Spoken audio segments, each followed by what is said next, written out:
Natalie Holscher tersentuh sikap Frans bereaksi disentil Sule.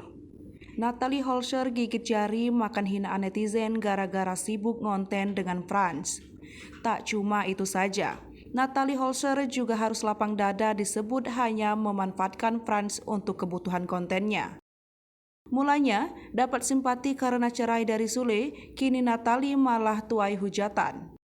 Banyak netizen yang tak menyangka jika Natalie bisa rebut Frans dari Marissa Icha.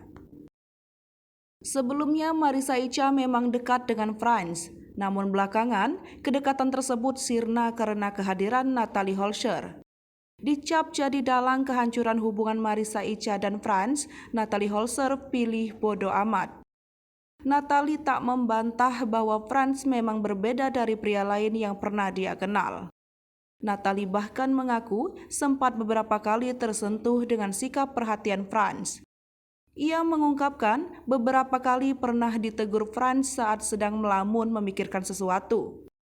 Hal ini rupanya membuat Natalie tersentuh dengan sikap adik ipar mendiang Vanessa Angel tersebut.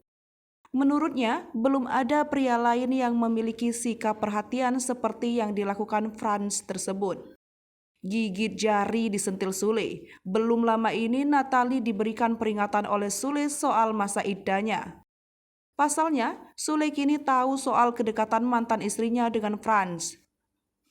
Pada sebuah kesempatan, Natalie Holscher pun berikan tanggapan soal peringatan Sule. Dalam sebuah wawancara, Sule menyebutkan soal masa iddahnya. Meski tak menyebutkan nama, Natalie Holscher tahu betul Sule sedang bicarakan Frans. Namun peringatan Sule tersebut justru ditanggap ketus oleh Natalie.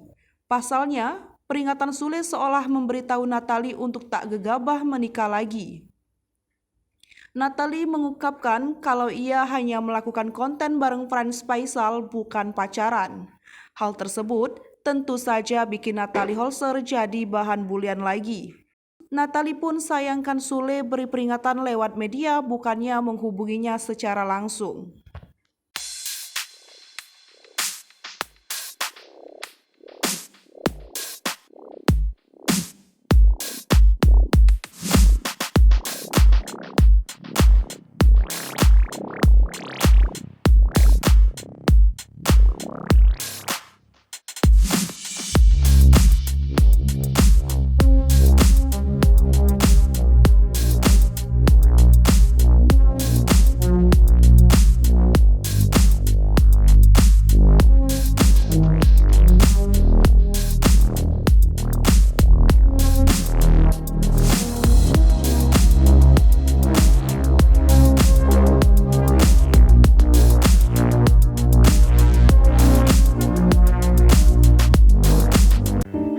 Sri Popo TV, jangan lupa komen, like, dan subscribe, serta tonton terus berita-berita terupdate lainnya ya.